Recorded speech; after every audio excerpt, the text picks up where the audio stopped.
On a plaque going up at a California library have thrown a city into the crosshairs of a political controversy. Those words, magical, alluring, galvanizing, and adventurous. The acronym, AKA MAGA. Underneath those words is this quote: "Through hope and change, our nation has built back better to the golden era of Make America Great Again." Note the references to Obama's Hope and Change and Biden's Build Back Better and, of course, Trump's MAGA. Well, leaders in Huntington Beach approved the privately financed plaque, but not before one man spoke up against it. Watch. MAGA stands for resegregation and racism. MAGA stands for censorship and book bans. MAGA stands for firing air traffic controllers while planes are crashing. MAGA stands for firing the people overseeing our nuclear arsenal.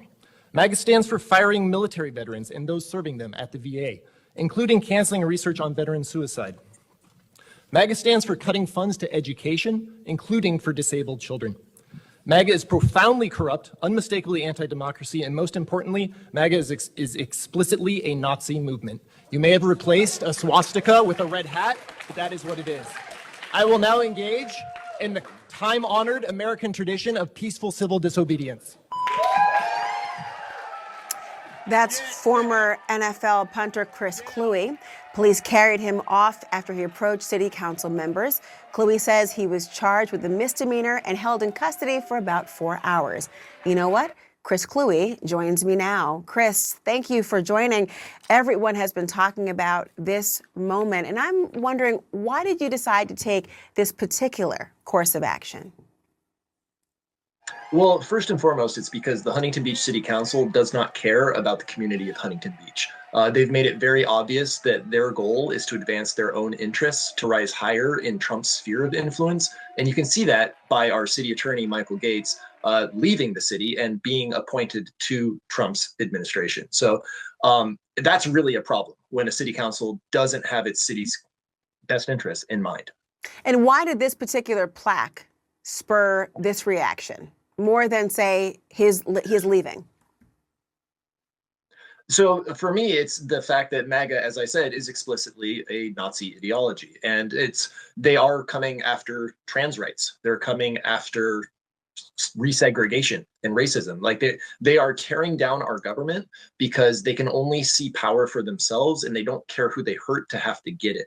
And I feel that a political message like that is certainly not appropriate on a public library. And let's face it, public libraries, they are apolitical places. There should be no political message on the public library. It's a space for everyone to come in, regardless of your political affiliation.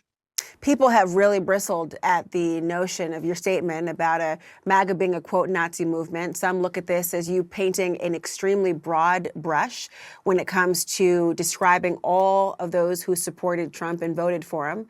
What's your reaction to those who say that that is a highly offensive decision to even say that that's what you associate MAGA with? I would say that during the 1930s, there were a lot of very good Germans who trusted Hitler and thought he had their best interests in mind. And so they followed him because they believed that he would do the right thing for them. And then in 1946, there were a lot of very good Germans who had a lot of regrets. And I think right now, there are a lot of good Americans who think Trump has their best interest in mind. But Trump clearly has his own interests in mind, and he does not care about anyone else. And I would rather not see those people have regrets when the bodies stop falling and the blood stops being shed, because they did the right thing now instead of waiting. You know, I am not somebody who thinks that you're only supposed to be outspoken on election day. You really vote throughout the course of your lives with every action that you take.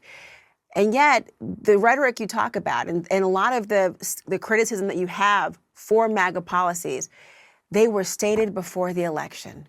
Why do you think that did not resonate with voters?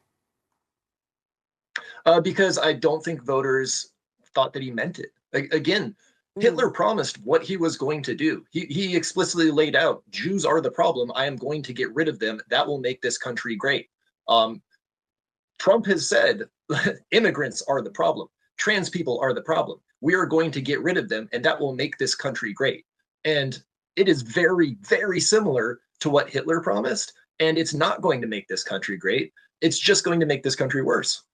Let me just go back to the moment when you approached that podium. I understand your intention when you're walking up there. I understand you expected that your act of what you say was civil disobedience was going to land you with the police coming to you and being handcuffed. You stopped before you actually reached that podium. But what has been the response to your action? Overwhelmingly positive. I've had a lot of people reach out and say, thank you for standing up. Thank you for taking a stand. And I've had a lot of people, and I believe this as well, saying, I wish my elected officials were doing the same. And I have a message for our elected officials, particularly our Democratic elected officials, is that I've done my part. I've shown you how to do it. Now it's your turn because you are the people that we elected, and you are the people that need to step up and stop this madness because we have a man who put a crown on his head. And I can't think of anything more fundamentally un-American than a president wearing a crown. That goes against everything this country stands for. Chris Kluwe, thank you so much for joining tonight. Thank you for having me.